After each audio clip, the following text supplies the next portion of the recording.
ஓம் ஸ்ரீ ராகவேந்திர சுவாமிகள் திருவடியிலே சரணம். நவபிருந்தாவனத்தின் அந்த 9 மகான்களின் திருவடியிலே சரணம். வணக்கம். ஆர்கே டில்லிபாபு பேசுகின்றேன். உலகத் தமிழர் அனைவருக்கும் நீங்கள் அளித்து வருகின்ற மகத்தான அன்புக்கும் ஆதரவுக்கும் மிக்க நன்றி. நாம் இன்று பார்க்க இருப்பது ஆகஸ்ட் மாத பலன்களை பற்றி பார்க்க இருக்கின்றோம். கடகராசிக்கு ஆகஸ்ட் மாத பலன்களை பார்க்கலாம். உங்களுடைய ராசிநாதன் சந்திரன், ஆனால் உங்கள் ராசியிலே 6-9 கூடிய குரு பகவான் உச்சமடைந்திருக்கின்றார்.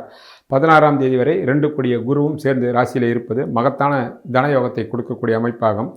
விரையாதிபதியான புதனும் 3 கூடிய புதனும் 5ஆம் தேதிக்கு பிறகு உங்களுடைய ராசியிலே சஞ்சாரம் செய்வார். ஆக 1ஆம் வீட்டு பலன் இந்த மாதம் முழுமையாக குரு பகவான் உச்சமடைந்திருப்பதினால் உங்களுடைய மதிப்பு, மரியாதை, அந்தஸ்து, கௌரவம், பேர், புகழ் என்று சகல விதமான சௌபாகியங்களும் தனப்பிராப்தியோடு மிக பெரிய அளவிலே நிச்சயமாக கை கொடுக்கும் என்பதை நீங்கள் எதிர்பார்க்கலாம். அதற்கு பணம் என்கின்ற வார்த்தை, தனம் என்கின்ற வார்த்தை ஏன் சொல்கிறோம் என்றால், 2 கூடிய சூரியனும் தனக்கு 12 இருந்தாலும் ராசியுடனும் ராசியில் இருக்கக்கூடிய குருவுடன் சம்பந்தப்படுவதனால் மிகப்பெரிய தனப்பிராப்தியும் வரும் என்பது தெளிவு. அது மட்டும் இல்லாமல் குருவினுடைய பார்வையிலே சஞ்சரிக்கக்கூடிய சந்திரன், அதாவது விருச்சிகத்திலே, மகரத்திலே, மீனத்திலே சஞ்சரிக்கக்கூடிய காலத்திலெல்லாம் மிகப்பெரிய யோகத்தை செய்யக்கூடிய வாய்ப்புகள் உண்டாகும். அது செவ்வாயினுடைய பார்வையில் சந்திரன் வரும்பொழுதும் இந்த ஆகஸ்ட் மாதம் முழுவதும் கடகராசி ஆண் பெண் இருவர்களுக்கும் மிகப்பெரிய யோகமான பலன்கள் நடப்பதற்கு கூடுதலான வாய்ப்புகள் பிரகாசமாக உள்ளது. சரியான முறையில் நீங்கள் திட்டமிட்டு பயன்படுத்தி கொண்டு உங்களுடைய செல்வாக்கையும் செல்வத்தையும் கூட்டிக் கொள்ளலாம். உங்களுடைய ராசிக்கு 2 கூடியவர் சூரிய பகவான், அவர் 16ஆம் தேதி வரை 2ல் இருக்கிறார். 17ஆம் தேதிக்கு பிறகு அவர் தான் வீட்டிலே அவர் ஆட்சி பெறுவார். 2லே ராகுக்கு சம்பந்தம் இருப்பதினாலும் ஆரம்பத்திலே 2 கூடியவர் தனக்கு 12ல் இருப்பதினால் கொடுக்கல் வாங்கல் விஷயத்திலும், பேச்சு பண விஷயத்திலும், சொல் விஷயத்திலும் நீங்கள் சற்று ஜாக்கிரதையாக இருக்க வேண்டும். 2ஆம் வீட்டிலே ராகு கேது சம்பந்தப்பட்டால் பண விஷயத்திலும், வாக்குறுதி விஷயத்திலும் யாருக்கும் எந்த விதமான வாக்குறுதியும் கொடுக்கக்கூடாது என்பதை நீங்கள் மறந்துவிடக்கூடாது. குடும்ப ரகசியங்களிலும் யாரிடத்திலும் பகிர்ந்து கொள்ளக்கூடாது. எல்லா விஷயத்திலும் நீங்கள் எச்சரிக்கையோடும் விழிப்புணர்வும் இருக்க வேண்டும் என்பது தெளிவு.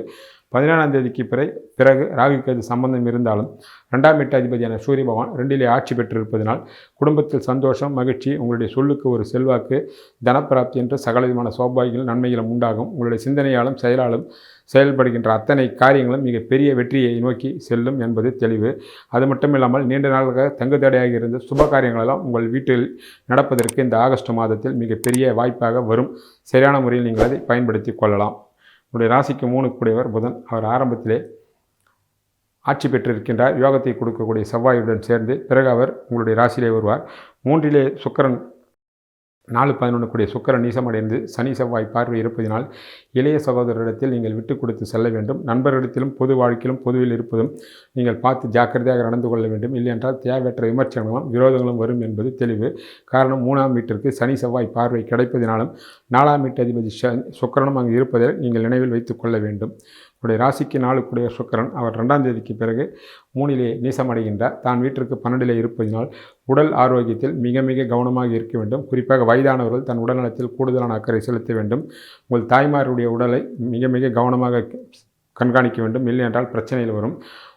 உணவு விஷயத்திலும் கட்டுப்பாடும், உணவு விஷயத்தில் ஜாக்கிரதையாக இருக்க வேண்டும். இல்லை என்றால் தேவையற்ற ஃபுட் பாய்சன் போன்ற விஷயங்கள் எல்லாம் வரும். அது மட்டும் இல்லாமல் வண்டி வாகனங்கள் செல்லும்போது மிக மிக ஜாக்கிரதையாகவும் எச்சரிக்கையாக இருக்க வேண்டும்.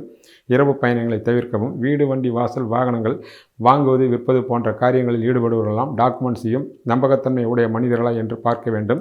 மற்றபடி படிக்கின்ற மாணவர்கள் கல்வியில் சிறந்து படிப்பார்கள். காரணம், குருவும் புதனும் ஒன்றாக இருப்பதினால் மற்ற 4ஆம் வீட்டு விஷயத்தில் அனைத்து விஷயங்களிலும் நம்ம சர்வ ஜாக்கிரதையாக இந்த மாதம் இருக்க வேண்டும்.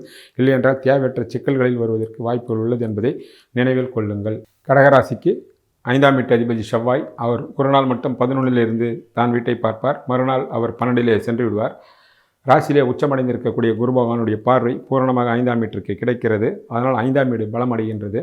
12லே மறைந்தாலும் அவருக்கு வீடு கொடுத்த புதன் ஆட்சியாக இருப்பதனால் 5ஆம் வீட்டு அதிபதி புதனும் பலமாக இருக்கிறது என்று எடுத்துக்கொள்ளலாம். அதனால் உங்கள் கனவுகளும் ஆசைகளும் திட்டங்களும் நிச்சயமாக நிறைவேறும். உங்களுடைய பிள்ளைகளுடைய வாழ்வில் வளங்களும் அவரவர் வயதிற்கேற்றாற்போல் வளர்ச்சியை நோக்கி செல்லும். இருந்தாலும் 5 கூடியவர் 12லே இருப்பதனால் பிள்ளைகள் வகையில் நிச்சயமாக சுபவேரிய செலவுகள் கட்டாயம் ஏற்படும். அது அவருடைய எதிர்கால நலனைக்காக இருக்கும். அவருடைய பார்வை 4ஆம் பார்வையாக 3ஆம் வீட்டிற்கு கிடைப்பதினால் இளைய சகோதரர்கள் வகையிலும் தேவையற்ற வீண் விரைய செலவுகள் வருவதற்கு வாய்ப்புகள் உள்ளது. அவருடைய பார்வை 6ஆம் வீட்டிற்கு கிடைப்பதினால் போட்டி, பொறாமை, வம்பு வழக்குகள், சங்கடத்தை எல்லாம் நீங்கள் ஜெயித்து விடலாம். அவருடைய பார்வை 7ஆம் வீட்டிற்கு கிடைப்பதினால் ஒரு சில அதிர்ஷ்டங்களும் நன்மைகளும் ஆணாக இருந்தால் பெண் மூலமும், பெண்ணாக இருந்தால் ஆண் மூலமாக கிடைப்பதற்கு வாய்ப்புகள் உண்டது. காரணம், அந்த 7ஆம் வீட்டை குருவும் சேர்ந்து பார்ப்பதே அதற்கு முக்கிய காரணம். தர்ம கர்மாதியுடைய பார்வை 7ஆம் வீட்டிற்கு கிடைப்பதனால் யோகத்தை தரக்கூடிய சந்தர்ப்பங்களும் இந்த மாதம் நிச்சயமாக உங்களுக்கு அமையும். அது பிள்ளைகள் வகையிலாகவும் இருக்கலாம் அல்லது கணவன் மனைவி வகையிலும் இருப்பதற்கு வாய்ப்புகள் உள்ளன. உங்களுடைய ராசிக்கு 6 கூடியவர் குரு பகவான். அவர் உங்கள் ராசியிலே உச்சமடைந்திருப்பதினால் போட்டி, பொறாமை, வம்பு வழக்குகள், சங்கடம் என்று 6ஆம் இடத்து பலன்கள் எதுவாக இருந்தாலும் கெட்ட பலன்கள் உங்கள் நேரடியாக வராது. உங்கள் பின்னாலும் மறைமுகமான விமர்சனங்களும் இருக்கும். அதற்கு நீங்கள் முக்கியத்துவம் தர வேண்டிய அவசியம் கிடையாது. அதனால் 6ஆம் வீட்டு கெடுபலன்களை உங்களை ஒன்றும் செய்யாது என்பதே அதனுடைய அர்த்தமாகும். உங்களுடைய ராசிக்கு 7 கூடியவர் சனி பகவான். அவர் 9லே இருக்கின்றார். 7ஆம் வீட்டையும் 7ஆம் வீட்டு அதிபதி சனிக்கும் குரு பார்வை விழுவதினால் அது சனி பகவான் வகரத்திலே உக்கர பலம் என்று சொல்வார்கள். அவர் வகர இருப்பதினாலும் குருவினுடைய பார்வை இருப்பதினாலும் கணவன் மனைக்குள் ஒற்றுமை, யோகங்கள், ஒருவரோடு புரிந்து அன்போடும் அரவணைப்போடும் வரக்கூடிய வாய்ப்புகள் உண்டாகும். ஒரு சிலருக்கு பயணங்கள் உண்டாகும். ஒரு சிலர் தற்காலிகமாக குடும்பத்தை விட்டு வேலைக்காகவோ தொழிலுக்காக பிரிய நேரிடலாம். அது தற்காலிக பிரிவாக நீங்கள் எடுத்துக்கொள்ளலாம். மற்றபடியாக பெரிய சங்கடங்கள் இருக்காது. இருந்தாலும் சுக்கிரன் நீச்சம் என்பதனால் கணவன் மனைக்குள் விட்டு கொடுத்து செல்ல வேண்டும். திருமணமாக இருக்கின்ற ஆண்களும் பெண்களும் திருமண முயற்சியில் சற்று கூடுதலான முயற்சியை செய்ய வேண்டும். அதற்கு காரணம் சுக்கிரன் நீசமாகி சனி செவ்வாய் சம்பந்தத்தோடு இருப்பதினால் சற்று கூடுதலான கவனத்தை செலுத்த வேண்டும் என்பது நீங்கள் தெரிந்து கொள்ளுங்கள். என்னுடைய ராசிக்கு 8 கூடியவர் சனி. சனிக்கு குரு பகவானுடைய பார்வை உள்ளது.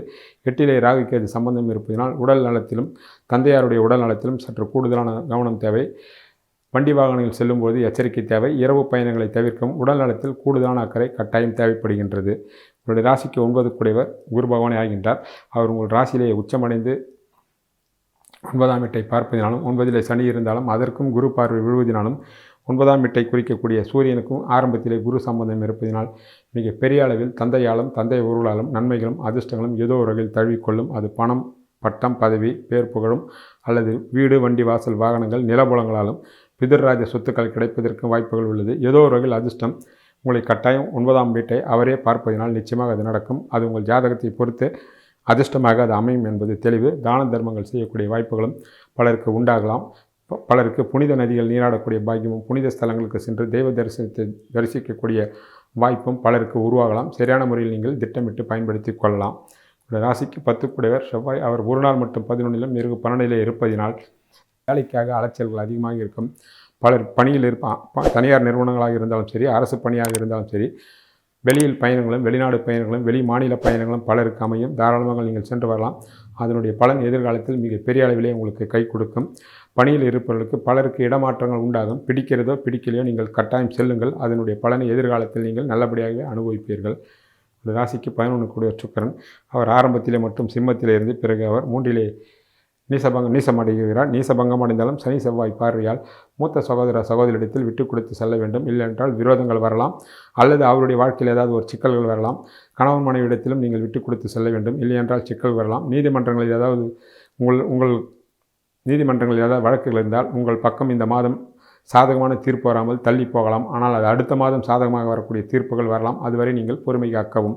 உங்களுடைய ராசிக்கு 12 கூடியவர் புதன். அவர் புதன் அங்கு ஆரம்பத்தில் இருப்பதினால் பிறகு அவர் குருவுடன் சேர்ந்து இருப்பதினால் உங்களுக்கு ஆகக்கூடிய அத்தனை செலவுகளும் சுப விரய செலவுகளாக இருக்குமே தவிர வீண் விரய செலவுகளாக இருக்காது என்பது சந்தோஷமான விஷயம். ஆக கடகராசிக்கு ஆண்களும் பெண்களுக்கும் சுக்கிரன் நீசமாக இருப்பதை தவிர மற்ற கிரகங்கள் சாதகமாக இருப்பதினால் மிக பெரிய வளர்ச்சியும் பொருளாதார முன்னேற்றமும் நிச்சயமாக உண்டு. இந்த ஆகஸ்ட் மாதத்திற்குண்டான தெய்வ வழிபாட்டினை பார்ப்போம்.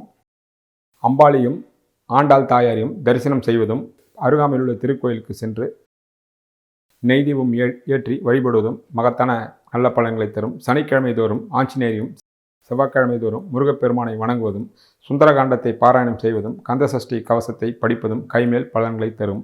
இந்த தெய்வ வழிபாட்டினை வெளிநாட்டில் உள்ள தமிழர்களும் கட்டாயம் பயன்படுத்தி கொள்ளலாம். கைமேல் கட்டாயம் பலன்கள் உண்டு. நன்றி, வணக்கம்.